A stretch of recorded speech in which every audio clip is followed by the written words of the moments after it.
Hello, it's G with G Papeterie. Today I want to share with you how you can use the Cinch by WRMK to create the planner hole punches for your planner inserts.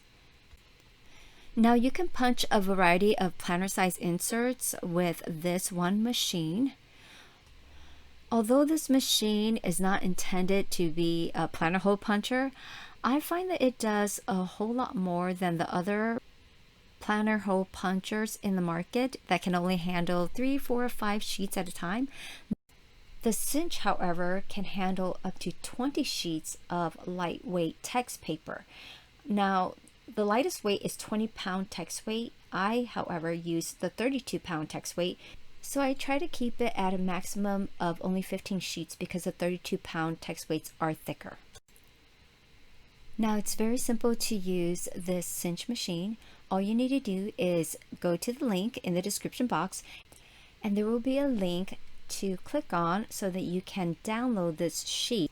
As you can see, this has a variety of sizes, such as the pocket size, the A6, which is the same ring spacing as the pocket for the Franklin, the Personal and Franklin Compact, the half letter, whether it is for the 3 holes, 6 holes, or 7 holes option, the A5, the letter, whether it's for the 3 holes or 7 holes for the Franklin Monarch.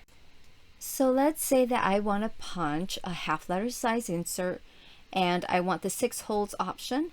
My first setting will be at the measurement of 1.875, and I will align this measurement to the 7-inch mark. There's an asterisk up here and it says align the measurement to the position from the 7-inch mark. So I will show you right here. Let's just move this over and zoom in a bit so that I can show you exactly where this is. So you see this number 7 right here. That isn't exactly where the 7-inch mark, because the 6-inch is over here, but then the line that marks the actual 6-inch is like 2 notches to the right. So let me just slide this guide all the way out. And when I tilt this, you can see there are lines on the top too, and that first line is actually the 7-inch mark. So when I am placing my first measurement of 1.875, I will align that 1.875 to that 7-inch mark. You see, it's right there and it aligns to the 7-inch mark, the 1.875 measurement. Okay, now the next step is to figure out which pegs. So for this measurement, my pegs are 1, 4, and 11. So I want to be able to punch at peg number 1. So I'm just going to push that in to set that die, 4 and 11. Any peg that is pushed in will operate the dies. If all the pegs are pushed in, then you'll have a row of holes. And if the pegs are pulled out, then those specific spots will not have any punches, just where you push them in. Now here is something that I would like to offer as a tip. And that tip is to secure this sliding guide so that it doesn't shift. What happens, and this has happened to me before, it's when you push in the paper and you slide it to the left. Sometimes you accidentally nudge this sliding guide, and even though the shift is very slight, it will cause your holes to be misaligned. So what I do is I just take a piece of washi. Let me put this handle down first, and when I have a strip of washi, I just fold over the top on itself so that I create a little tab that I can hold on to and lift up. And what I want to do is just lift this arm back up, and I want to place a washi on the base and the sliding guide so that it can secure both pieces together. So here I am just placing it down, securing it on the base, and then making sure that there's a portion of it that goes onto the sliding guide. So you see how I'm tapping it, it's not moving, so that just prevents it from shifting. So now that we set our first measurement and pegs, I'm going to be taking my half letter size sheet and I'm going to be inserting it all the way to the back and sliding it all the way to the left and punching. Now what I also like to do is do a double punch, and that just makes sure that if there are any holes that are stuck to the dies, then they can be released into the little bin that is underneath the machine. When the dies lift, then sometimes it pulls up those circles and it gets stuck in here in this little slot. And so let me just tilt this machine so that you can see it. There's a little slot right here. So if there are any debris, any paper that's stuck back there, then it's going to not allow your paper to be fully aligned to the back. And it's going to be a little bit crooked when you place it in. And when the paper is crooked, then your holes will be crooked. So that's why I do the double punch. So now the next measurement is 2.125, and pegs 2, 9, and 12 are the ones that we will be pushing in. I'm just going to slide over to 2.125, 2, 9, and 12 for the pegs, and I'm ready to insert the sheet. I don't have to flip it or anything. I just insert it in, slide it all the way to the left, and do my punch.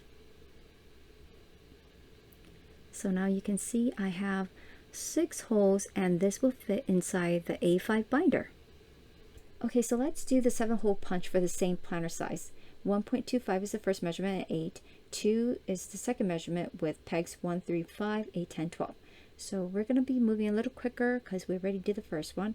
I'm going to move to 1.25, push in peg number 8, and I'm going to be punching it.